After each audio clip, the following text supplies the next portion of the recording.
guys, welcome back to my channel. It is FairyLoot day. This has turned up a lot earlier than I was expecting it to. Given the last couple of months, it's been right towards the end of the month. I couldn't work out what I was expecting from FairyLoot when I got the Hermes delivery tracking thing. So I'm pleasantly surprised. I have got myself behind on my reading list, so God knows when I'm going to get to this. Let's have a look. We'll take that off. We've got a little sneaky peek there. So let's start. Straight away I can see we've got a coaster set, which is pretty cool. We've got the Nightmare pin, which I am... Oh, that's quite cute. That's quite cute. I was going to say I was assuming it was from the City of Nightmares, but probably not looking at that. Just says the Nightmare. And that is designed by No One Designs. That's really cute. I'm sure I'll look at the cheat sheet in a bit to see what that was from. There's loads of big things in here. Cruel Intentions magnetic bookmark. Ooh, I enjoyed that book. Oh, okay. Oh, that's cute. There's more of them. So they're her daggers. I'm guessing. Oh no. I'm thinking of Cruel Illusions. I'm thinking of this is someone else. This is also by No One Designs. I don't know what Cruel Intentions is then. I'll have a look. I was thinking of Cruel Illusions because I'm stupid. But she uses daggers in that as well. We have some socks. The Witcher King socks designed by Jez Hawk. So they're coming like that. I don't think that I will wear these because these look like long socks. Yep, yes they are. So they look like this. I'm not a fan of the long socks. I like the ones that kind of stop at the ankle. So I will probably give these to someone. But they're pretty cute. They're really nice quality. Not for me, but I'm sure other people will enjoy. And then we've got Monster Family Crest coaster set designed by Bluely Boo. I can't speak today. So this is where I struggled to get in the box. Is it like, yeah, okay. Oh, this box feels so fragile. There we go. There we go. I didn't need to do that whatsoever. It was a lift up box. Okay. So we've got a mermaid or siren, I guess. Cerberus.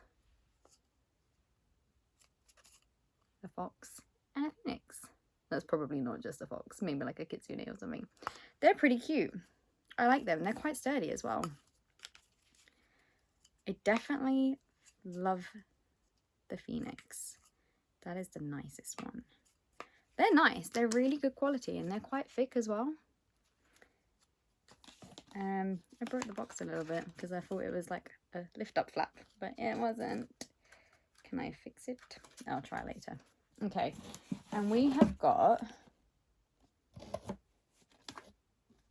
a thing that says Collection of Magical Tomes, Volume 2, designed by Chatty Nora. What is this? Just realised I didn't say what the theme was, and I don't actually remember the theme. I can't get this out. What is it? Oh. Okay, it's like the Book of Fate. That's really pretty. Oh, okay. It's like a storage thing, and it looks like a book, so you can hide valuables in it, I guess, and you can put it on your bookshelf, and no one will know. That is pretty cool. I'm guessing if it says Volume 2 on the front of Collection of Magical Tomes, that means they've done one before. There's a little bit of a sticky thing on the back of this. I don't like that. Let's just get that off. Okay. That's pretty cool. Yeah, so that's just the inside of it. That's cool. I don't know what I put in there, but I'm sure I will find something to use this for on my limited bookshelf space. But can you do? And here's the stuff at the bottom. We've got some more tarot cards. We've got the Knight of Stars and the Page of Stars. And I'm guessing that is... Oh my god, I've forgotten his name and I've literally just read the book. From a Sorcery of Thorns. Why has his name just gone straight out of my head? And probably that would be the main girl from it as well. They've completely just gone out of my head. And I've like literally read it 3 or 4 weeks ago. Oh my god. I'm not going to remember that. I'm sure it'll come to me in like the little cheat sheet thing. And then here is the art card. Oh, the theme is Cruel Intentions. That's why I was like, I kind of recognise them. But yeah. So we have got the coasters are designed by Bluely Boo. These are pastel coasters showcasing the family crest from Vanessa Len's captivating novel Only a Monster. The Secret Book, designed by Chatty Nora. Discover the Enchanting Book of Fate, the second volume in our Secret Books collection of magical tomes. Safeguard your FairyLoot collectible tarot within its pages. I probably wouldn't use them for my tarot cards, considering they gave us a bag for them. Enamel pin, designed by No One Designs, drawing inspiration from Rachel Gillig's One Dark Window. This enamel pin beautifully captures the nightmare, one of the Providence cards. I should have known that because I really liked that box and that book. Crew socks, designed by Jez Hawke. Step into the world of Kay Ancram's The Witcher King with these stunning crew socks. And the magnetic bookmarks, designed by No One Designs. Revenge takes an elegant shade of pink with these Cruel Intentions magnetic bookmarks, indulged in their beauty and a touch of glamour to your reading experience. And the tarot card of the month are Nathaniel, that's his name, as the Page of Stars, and Elizabeth as the Knight of Stars cards. The characters are from Sorcery of Thorns by Margaret Rogerson and are were illustrated by the amazing Rosalind Arts. I knew that they were like on the tip of my tongue and I just couldn't remember them, but I knew who they were. I am just dumb. Ooh, okay, so straight away we've got some pretty sprayed edges. This is quite a small book. We've got the fairy scoop here, and then we've got the art card with the letter on it, which has been printed, which is unusual. So oh wow, okay, that's a pretty cover. Look at that. The Threads That Bind. Is that what that says? The Threads That Bind, yeah. By Kika. Oh, I'm so sorry. I'm going to butcher this surname. Hatsapolu. It's pretty though. Oh my gosh. That's nice. Look at them. I'm loving the colour scheme because I love purple. Oh, look at the top. Look at the top. Oh, it's so pretty. So this is the back. A bit bland on the back, but what can you do about that? That's fine. No one's really going to see it anyway. The Moira born always come in 3, like the Moray, the goddess of fate themselves. The firstborn was the spinner who could weave new threads. The second was the drawer. She could elongate or shorten a thread, intensifying or weakening the corresponding feeling. And the youngest was the cutter, able to cut whatever thread she desired, even life threads. Cutters were the dangerous ones. Oh, this is so pretty. I can't get over that cover. Let's just move the box out the way. Oh! Oh no. Oh no, what am I going to do? So we have got a reversible dust jacket, which looks like this. But it's not got the shiny on it, so I'm leaning more towards the one that was on the front, but I like the fact that this one doesn't have a character on it. I think I might have to stick with the, just because you guys know how I feel about foiling. And then we've got this on the front cover, nothing on the back, plain on the sides. And then we have the inside the front cover artwork, and the back we actually have different ones this time. That's been quite rare for FairyLoot lately. This feels not as, I have to say, this feels not as sturdy as their other books. That's signed. This feels like regular paper is. It is quite thin compared to like other dust jackets. And as I was opening this and sort of moving the pages a little bit, it feels really kind of not loose, but I don't know how to explain it, just not as sturdy as the other books we've had. So I'm hoping that's not a trend that we're going to start seeing, especially with the dust jacket, because, you know, like the dust jackets are kind of meant to protect, and I feel like this will go quite easily. So let's find out what this is about. In the city of Atlanta, the descendants of the Greek gods live alongside the mortals. Io is Moira-born, descending from the Fates. She can see threads, shimmering silver lines connecting every person. When a relationship is formed, a new thread appears. When a person's life thread is cut, it's their time to die. Io uses her gift as a private investigator, trying to make ends meet in a world which treats other born people like her with suspicion and prejudice. Then Io is witness to a murder, but this is no ordinary murder. Io can see that the killer's life thread is severed. They should long be dead. Ooh, that's interesting. More complicated still, there is another witness, Ede. I don't know if I'm saying that right. A member of the Violent Rossi mob who rule Atlante. And what Io can see immediately, although Ede cannot, is that there is a bright silver fate thread connecting them. The boy is her destiny. Io and Ede are thrown together to solve the case, and as Io grapples with the dark secrets lurking beneath Atlante's surface, she must decide whether to embrace her fate and give in to the feelings growing between herself and Ede, or whether to cut the thread and set him free. Dripping with atmosphere and edged with danger, threads that bind weave together a gorgeous dark tapestry of mystery, fated romance, and modern myth. You won't be able to put this one down. And that was written by Alexandra Bracken, best-selling author of lore. Oh, cool. So that sounds interesting, right up until like the whole we're fated to be together thing, because that's getting a bit old in young fantasy. I'd quite like some young adult fantasies that don't go with that trope. I don't think we have for quite some time yet, but you know, we'll see. We will see. And then Kika writes stories for all ages filled with lore and whimsy. She holds an MFA in writing for children from the New School works in foreign publishing. She currently splits her time between London and her native Greece, where she enjoys urban quests and gastronomical adventures while narrating entire book and movie plots with her partner. So, this sounds like an interesting book to read. I am really concerned with how flimsy it's feeling. Like, all I've done is read these bits. The dust jacket keeps slipping off. And the pages and... I don't know. I think I'm going to have to treat this one... Not that I don't. I'm very, very careful with my books because I have, like, slight book OCD and none of them actually look like they've been read, even though they're all very well loved.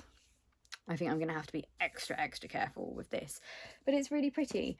It feels like there's less stuff than last time. Maybe that's just me. I could be imagining things.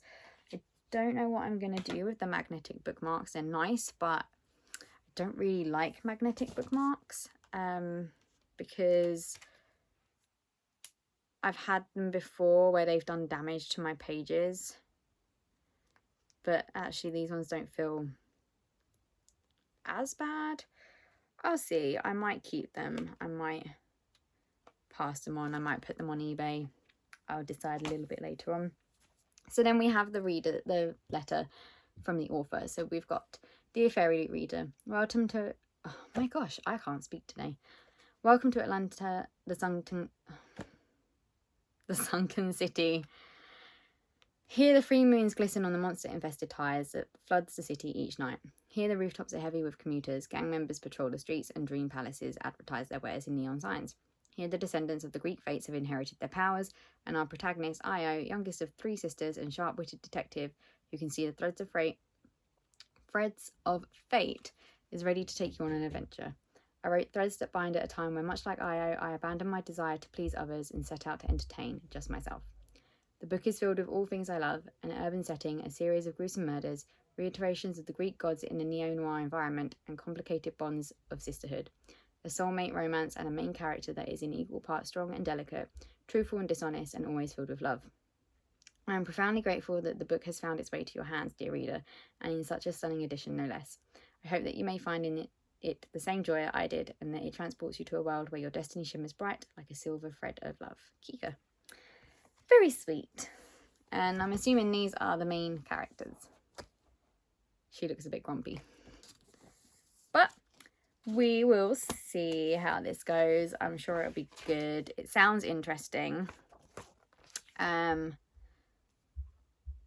So it must have been, what was the theme? The theme was, oh yeah, Cruel Intentions. I would have thought that would have been like Threads of Fate. Maybe that's just me. Next month's theme is Reap What You Sow. And the box in August, it's Time to Defeat the Undead. This month we're celebrating stories that challenge death itself. Stories where the thin veil between our world and the one after begs to be crossed, and what happens if we or someone else comes back from the afterlife.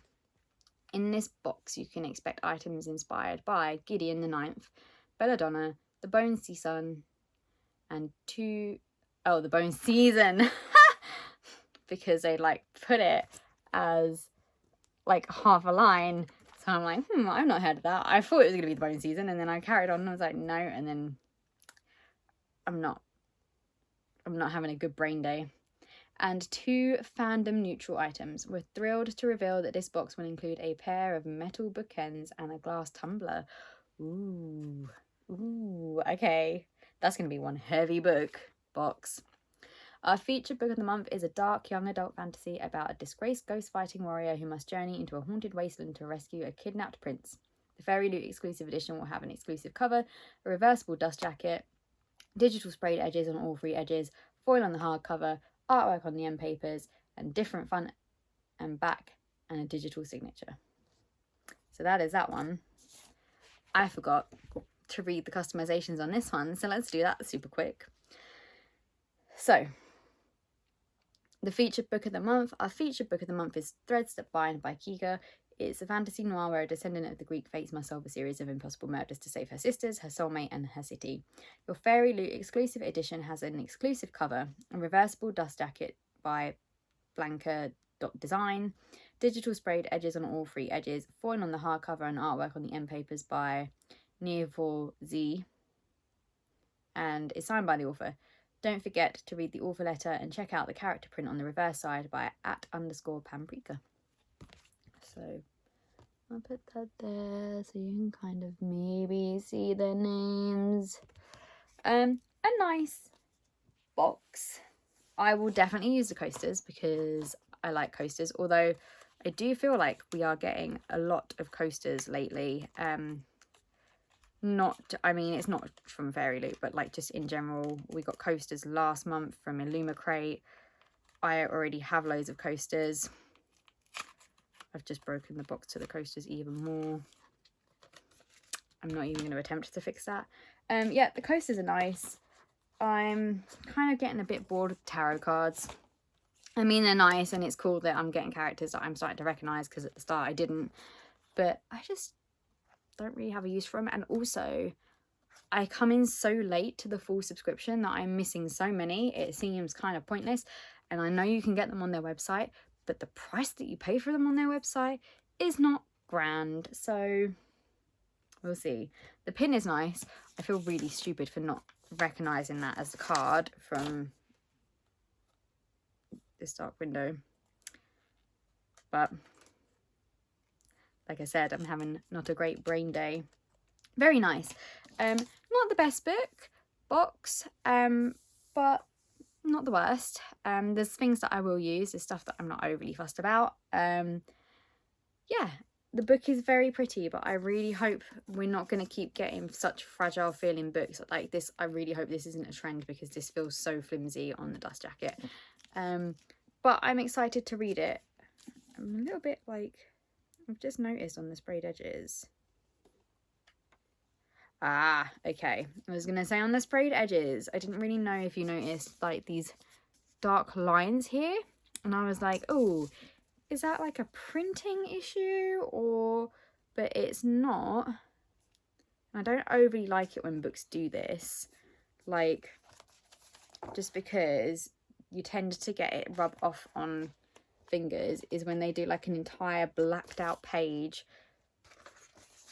to divide parts. Like, you I mean, do that, but don't black it out, because one, because it ruins like the sprayed edges, and two, I tend to find that the black ink gets all over me.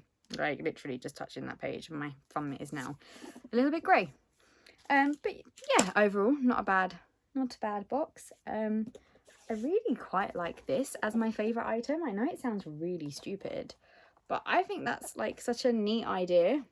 It's like very old mystery vibes. Like this is the kind of thing you'd expect to find in like a mansion with ghosts and stuff, hiding like keys and shit. Maybe I watched way too much Scooby-Doo growing up and like mystery things, but I like that. It's like my dream to have a house where I have like a library with hidden things in hidden rooms, and this could be like a key to a hidden room or something. You could just see like a button being in this. I'm probably just going to spend the rest of my day playing with this book and trying to figure out what I can put into it. Kind of wish I had joined sooner and got the first one, but what can you do? I got this one and it's purple, so it's nice. So yeah, that is it for July's FairyLoot box. Pleasantly surprised that it's turned up as early as it did, which is quite nice. Let me know what you think in the comments. Have you had yours yet? What items are you most excited for? If not, what items do you like best from what you've seen? If you're not if you've not subscribed to FairyLoot, and if you enjoyed this video, please consider subscribing, because I do other unboxings. I have a Luma crate, I have the locked library, and I generally unbox like special editions that I get from various places as well. And if you like this video, consider dropping a like as well. And I'll see you for the next one. Bye.